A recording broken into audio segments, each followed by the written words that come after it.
네, 샬롬. 1월 8일 이슬기도 오신 여러분 환영합니다. 우리 시편 62편 5절 같이 암송하고 시작합니다. 나의 영혼아 잠잠히 하나님만 바라라. 모른 나의 소망이 그로부터 나오는도다. 한 번 더 하겠습니다. 나의 영혼아 잠잠히 하나님만 바라라. 모른 나의 소망이 그로부터 나오는도다. 아멘.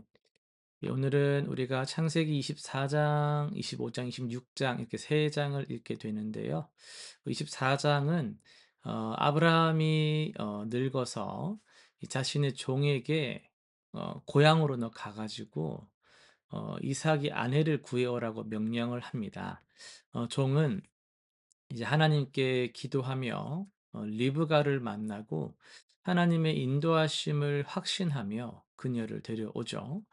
이 장은 하나님의 섭리와 기도응답 그리고 언약의 계승이 어떻게 이루어지는지를 보여줍니다. 그리고 25장으로 가면은 아브라함이 175세로 죽고 또 이삭과 이스마엘에게 이제 장사되죠. 이 이삭과 리브가 사이에서 이제 쌍둥이 야곱과 에서가 태어나고 에서가 장자권을 팔아버리는 그런 사건이 이제 기록이 됩니다. 하나님의 선택과 인간의 결정이 교차하는 그런 언약 역사가 이제 계속됩니다. 26장은요, 기근이 들어서 이삭이 그랄로 내려가고 아비멜렉과의 갈등과 화해, 그리고 하나님의 축복으로 번성하는 과정이 나타납니다. 아버지 아브라함의 삶이 아들 이삭에게 반복되면서 언약의 신실하심이 다음 세대로 이어지게 됩니다. 예, 오늘은 창세기 24장의 내용을 조금 더 깊이 있게 살펴볼 텐데요. 하나님이 예비하신 사람이라는 제목으로 말씀을 전하겠습니다. 우리는 삶의 자리에서 중요한 순간마다 이게 하나님의 뜻일까? 이런 질문 앞에 이렇게 서게 됩니다. 뭐 배우자를 선택할 때, 뭐 진로를 결정할 때, 사업의 중요한 기로에 설 때마다 우리는 뭐 하나님의 인도하심을 이제 간절히 구하게 되죠. 그런데 어떻게 이게 하나님의 인도인지를 확신할 수 있을까요? 이 창세기 24장은요, 이 질문에 대한 참 아름답고도 구체적인 답을 제시하고 있어요. 아브라함의 종이 메소포타미아로 이제 떠날 때 그의 마음은 좀 복잡했을 거예요. 이 거리로 오늘날 치면 1000km가 넘는 그 당시에 이 정도 거리면 엄청나잖아요. 그 먼 길을 가서 뭐 아는 사람 만나는 것도 아니고 만나 본 적도 없는 여인을 만나서 데려와야 하는 그런 막중한 임무였지 않습니까? 그런데 본문을 보니까 놀랍게도 이 종은 도착하자마자 기도부터 시작을 합니다. 히브리어 원문에서 이제 순조롭게 만나게 하사는 이게 이제 카라라는 단어를 쓰는데 단순히 뭐 어쩌다가 탁 우연히 만나는 그런 의미가 아니라 이 예정된 만남을 성사시켜 달라는 의미예요. 그는 이제 자신의 지혜나 판단이 아니라 하나님께서는 아신다. 하나님께서는 이미 예비하신 사람이 있다. 그 사람을 만나게 해 달라라고 지금 기도를 한 거죠. 더욱 놀라운 것은 이제 그의 기도가 상당히 구체적이었다라는 거예요. 제가 물을 마시게 해 달라고 하면 마시고 당신은 낙타에게도 물을 주겠다라고 대답하는 여인을 예비해 달라는 것이죠. 누군가는 이것을 하나님을 좀 이제 건방지게 막 시험하는 것 아니냐 이렇게 생각할 수도 있는데요.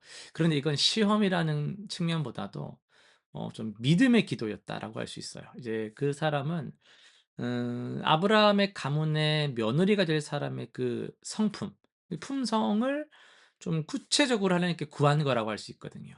왜냐하면 낙타 10마리에게 물을 먹이려면 그 과정이 어마어마해요. 우물에서 수백 번 물을 길어서 올려야 되는 그걸 포함하는 거거든요. 그러니까 그거를 해 주려는 사람의 그 마음, 섬김의 마음, 그런 수고를 아끼지 않는 성품을 가진 사람, 그런 환대의 정신을 보여줄 줄 아는 사람이어야 하겠다라는 그런 내용이 이제 그렇게 나오는 거거든요. 그런데 기도가 채 끝나기도 전에 리브가가 나타납니다. 원문을 보면은 그가 말을 마치기도 전에 이런 표현이 나오는데, 이것은 하나님께서 우리의 기도를 미리 아시고 언제나 예비하신다라는 걸 보여주는 대목이 됩니다. 이사야 선지자가 "그들이 부르기 전에 내가 응답하겠고"라고 한 말씀이 바로 이 장면에서 실현이 되죠. 리브가는 종이 구한 그대로 행동을 했습니다.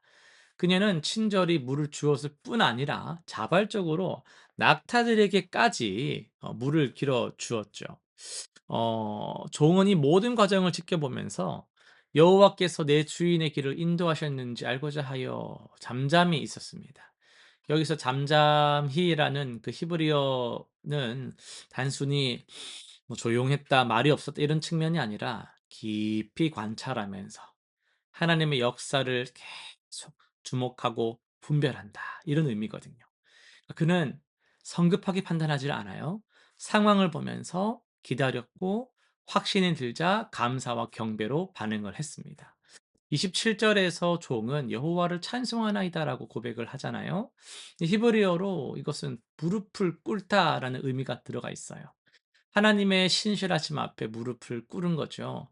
나의 주인을 버리지 아니하시고, 그런 고백에서 우리는 언약에 대한 신실함을 봅니다. 하나님께서 얼마나 신실하신지를 보는 거죠. 그 히브리어로 우리가 잘 아는 그 헤세드라는 뜻 있죠. 인애. 그리고 에메트, 이건 진실이라는 건데 이게 함께 사용되는데요. 이건 하나님께서 당신의 약속을 반드시 지키신다라는 의미를 포함합니다. 여러분, 이 이야기는 단순히 이삭이라는 한 사람의 결혼 이야기가 아닙니다. 이 이야기는 어 하나님께서 당신의 언약을 어떻게 성취해 가셨는가, 이걸 보여주는 이 구속사의 한 장면이에요. 아브라함을 통해서 시작된 언약이 이삭으로 지금 이어지고 있잖아요. 야곱과 유다 지파를 거쳐서 결국 예수 그리스도로 완성되지 않았습니까? 하나님은 이 리브가라는 한 여인을 예비하심으로 구원 역사를 계속 한 스텝 한 스텝 이어가셨다라는 거죠. 오늘날 우리도 마찬가지입니다. 우리가 기도할 때 우리가 기도했기 때문에 어떻게 일이 일어났다기보다도요, 우리 기도하게 하시는 그 하나님께서 이미 예비하신 일들이 있어요. 때로 우리는 하나님의 응답이 늦다라는 생각을 하지만 하나님은 가장 완벽한 때에 가장 좋은 것으로 응답을 하십니다. 종이 리브가를 만난 것처럼 하나님은 우리 인생에 필요한 사람들, 기회들, 상황들을 이미 예비해 두셨습니다. 중요한 것은 뭐예요? 우리의 태도죠. 아브라함의 종처럼 우리도 먼저 기도해야 된다라는 거예요. 구체적으로 기도하되 결과는 하나님께 맡겨야 되는 거예요. 그리고 하나님의 인도하심을 분별하기 위해서 잠잠히, 세상 소리에 막 반응하는 것이 아니라 잠잠히 나의 영혼아 잠잠히 여호와를 바라라 하면서 하나님만을 딱 바라보면서 기다려야 하는 거예요. 하나님의 응답이 왔을 때는 즉시 감사와 찬양으로 경배 올려야 하는 것이죠. 여러분, 지금 무엇을 기다리고 계십니까? 하나님의 인도하심을 구하는 기도 제목이 있으시죠? 창세기 24장에 하나님은 오늘도 살아계셔서 여러분의 기도를 들으십니다. 그분은 우리가 부르기 전에 응답하시고 우리가 말하기 전에 들으시는 분이십니다. 그분은 이미 예비하셨습니다. 우리는 단지 기도하며 믿음으로 그 예비하심을 발견하면 됩니다. 실천사항 세 가지 한번 정해 볼게요. 첫 번째는 구체적인 기도를 시작해 봅시다. 이번 주에 중요한 결정이나 선택 앞에서 막연히 인도해 주세요 라고 하는 것보다도 아브라함의 종처럼 구체적으로 하나님의 뜻을 구하는 기도문을 한번 작성해 보시고 기도해 보시기를 바랍니다. 두 번째는요, 하나님의 응답을 한번 분별해 보세요. 기도 응답을 성급하게 판단하지 말고 일주일 동안 상황을 한번 잘 관찰하면서 하나님의 인도하심의 그 증거를, 잘 되니까 하나님 인도하십니다, 안 되니까 하나님 인도 안 하셨다, 이런 게 아니라 하나님께서 어떻게 나를 이끌어 가시는지를 기록해 보시길 바랍니다. 세 번째, 감사의 고백을 나눠 봅시다. 과거 하나님께서 예비하시고 인도하셨던 경험을 가족이나 기관에서 나눠 보면서 하나님의 신실하심을 함께 고백하는 시간을 가져보시길 바랍니다. 기도하고 마치겠습니다. 신실하신 하나님 아버지, 우리가 부르기 전에 응답하시고 우리의 필요를 미리 아시는 주님을 우리가 찬양합니다. 우리의 길을 아시며 인도하시며 가장 좋은 것을 예비하신 주님을 우리가 신뢰합니다.